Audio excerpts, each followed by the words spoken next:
Now let's go on with the second part of community diagnosis, and we'll talk about the elements of a comprehensive community diagnosis. Now we said community diagnosis is basically getting to find out. First, you identify problems affecting the community, and then you quantify them. How big are these problems to the community? And you talk about mortality and morbidity ratios. Mortality is the deaths, and then morbidity is just the unhealthiness in the community. So, according to Dons, when you are finding out the problems affecting a community, the first thing is you need to talk about it, demographic variables. This is basically the size, composition, and the geographical distribution of the population. When you're talking about this, you talk about the total population and the geographical distribution. How much people do you have in a certain locality, and how are they distributed? Okay, including also urban and rural index and population density. How much people are you having living in a particular place? You also talk about the age and sex composition. How many males, how many females, the aged, the little ones, the youths, and that. Also, you select some vital indicators such as growth rate, crude birth rate, and life expectancy at birth. Do children just die when they are born, or they get to stay? Patterns of migration, population projections, population groups with special needs, indigenous people, also some kind of internal refugees, and just other groups which are within that community. So that is on the demographics. So basically, demographics, you're talking about population of people, how many people are living there, and some things which are some things like growth rate, birth rate, the ages of people, and those things. The other thing that you look at is the socio-economic and cultural variables. So in social, economic, and cultural variables, the first one you should understand are the social indicators. Now, when I'm talking about social is basically how people interact in the community. Okay, so communication network. How is the communication network of that community? If you want to identify really diseases and everything else, because if the communication network is bad in a community, you expect some diseases to be more in that community. Okay, because if you don't have good communication networks, you will not be able to disseminate health information properly to the community. And remember, we said the community, we're going to refer to it as clients. So you'll not be able to disseminate information to that community. For example, there is cholera. So you'll not be able to identify, okay, this is a problem that this community is facing. So this is the problem that this community is facing. How do we tell them about the community so that they become aware? If there is no good communication network, it will be very hard to do that. Social indicators also include transportation system, road networks, which are going to be important to be able to access healthcare systems.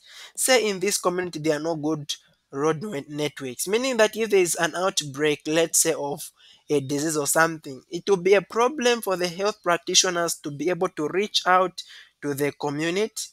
And also, if the community is not okay, let's say the community is facing some problems, they might have a problem also in accessing s- health, let's say these health facilities, because they cannot be able to move properly. Okay, so that is important. All right. So on social indicators, you also talk about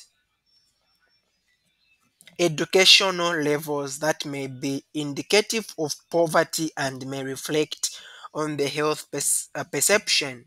All right. So, say in this community, people don't have much knowledge.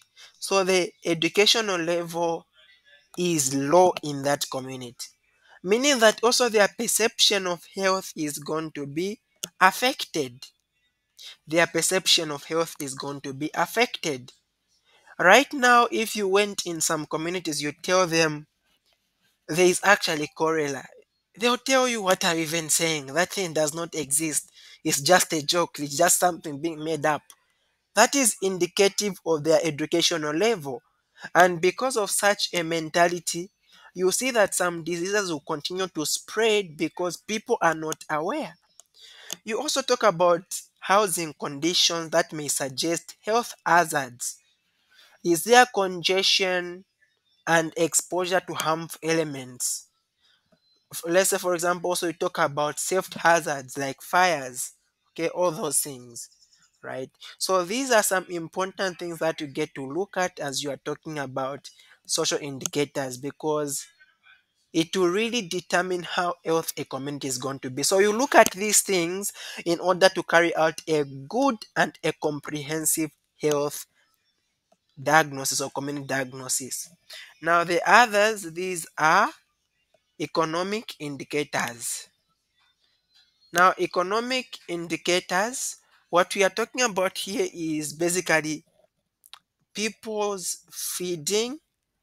How are people managing to have food on their table and everything else? So here you talk about poverty levels, the income of people, unemployment and underemployment rates, how many people have been employed, how many haven't been employed, proportion of the total economic and active population that are salaried, and wage earners.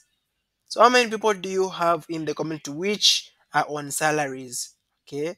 Also types of industries present in the community, occupation common in the community. What are some common jobs of people in the community? Are most of them doctors, nurses, teachers, or something like that?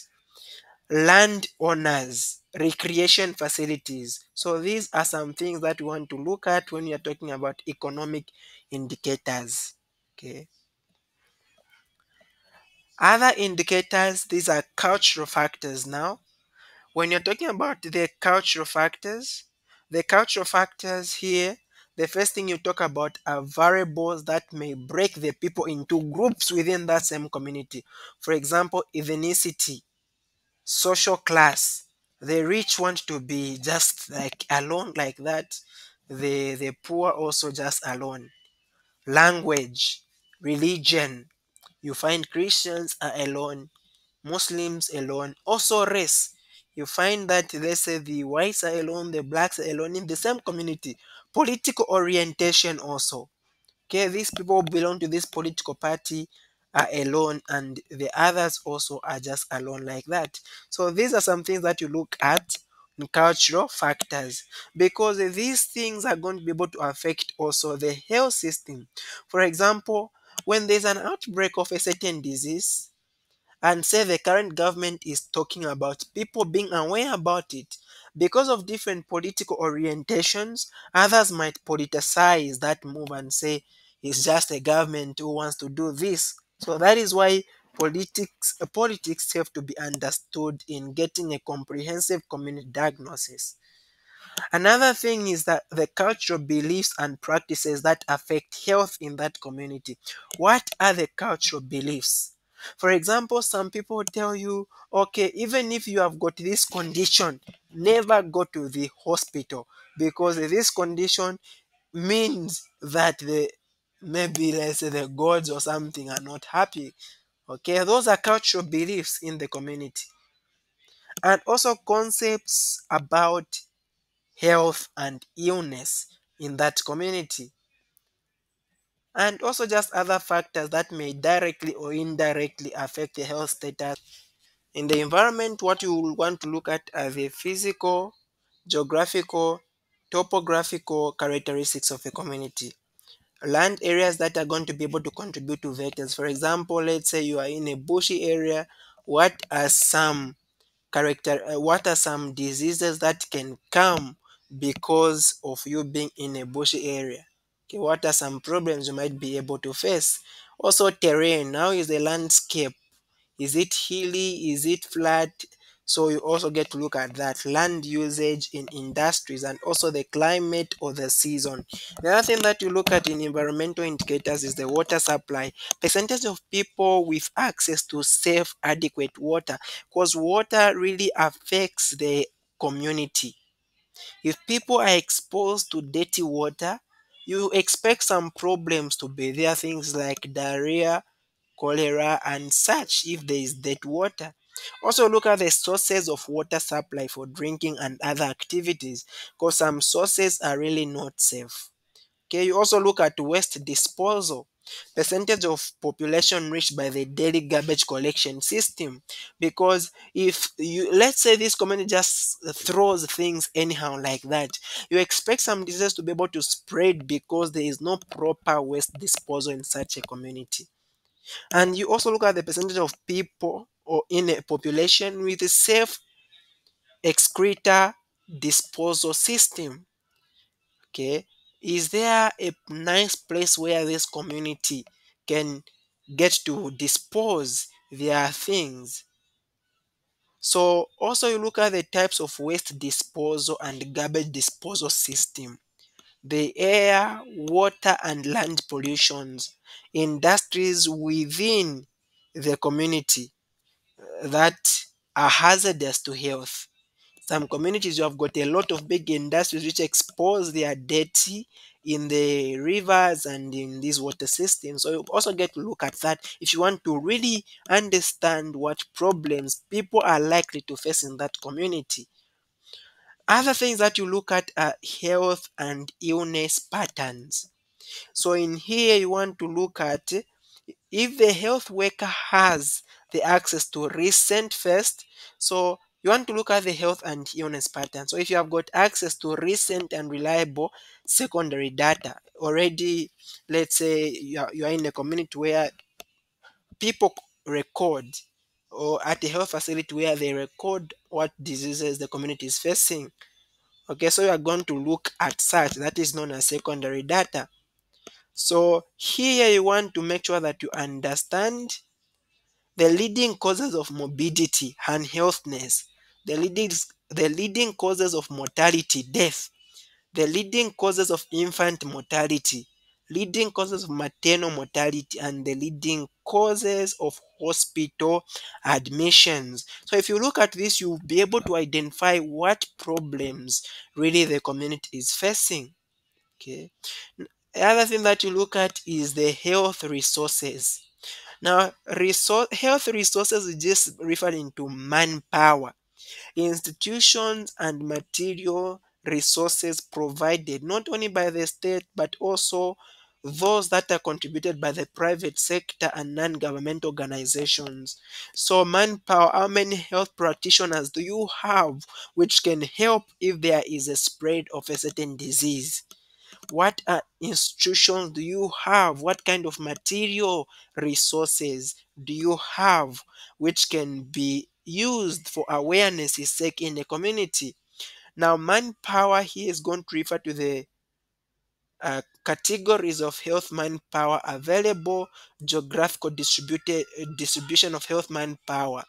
How many, let's say, doctors or nurses do you have at this specific locality or this health post or something like that? Also, you look at the manpower population ratio. How many health practitioners do you have in comparison to the total number of people in that community? Distribution of health manpower according to health facilities.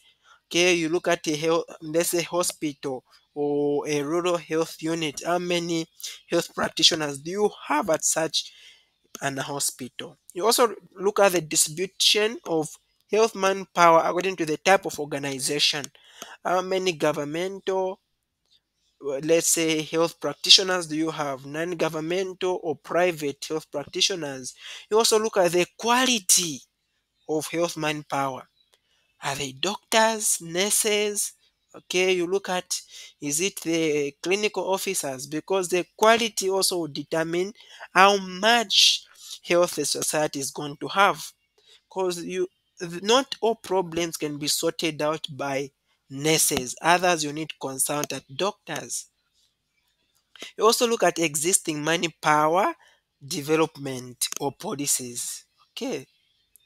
The other thing, remember what we are talking about here. The other thing that you can look at is now the material resources, because in health resources you have got manpower, institution, and material resources. Now, material resources, this is going to include health budget and expenditure, how much money is given to look at the health of that community. Also, sources of health funding, where do you get money to fund good health? Also, the categories of health institutions available in the community, hospital to bed ratio, that is material. Okay, in the hospital, how many beds do you have? And also the categories of health services which are available. Other things that you look at for to have a comprehensive community diagnosis is the political or leadership patterns. So this is going to reflect the action of people, of the action potential of the state and its people to address the health needs and problems of the community. It's going to mirror the sensitivity of the government to the people's struggle for a better life. So, in political and leadership patterns, you get to look at also the power structure in the community, formal or informal. So, look at the leadership patterns, community organizations, and government structures which are in that community. Also, look at the attitude of people towards authority. This is very important. Let's say people do not regard the authority in esteem, or they do not care to listen to the leadership in such a community. So what is going to happen is that even if the government gets to come and gets to sensitize the community of a certain problem that is there in the community, all they will think about is politics and they'll not be able to pay any attention. So that can lead to the increase in such diseases that are affecting a community. Also look at the conditions, events, issues that cause social conflict, that lead to social bonding or an unification. Okay, these are the events, these are the issues which make people to separate. So those are some things that you get to look at. And also practices or approaches that are effective in settling issues. So that is also politics. What are some things that people in this community do to be able to settle some issues? Do they just go, let's say, to the court, or there's another system? Okay, so that was it on the comprehensive community diagnosis. So in the next class, we'll continue now with community health, and that is going to be the third part of this place.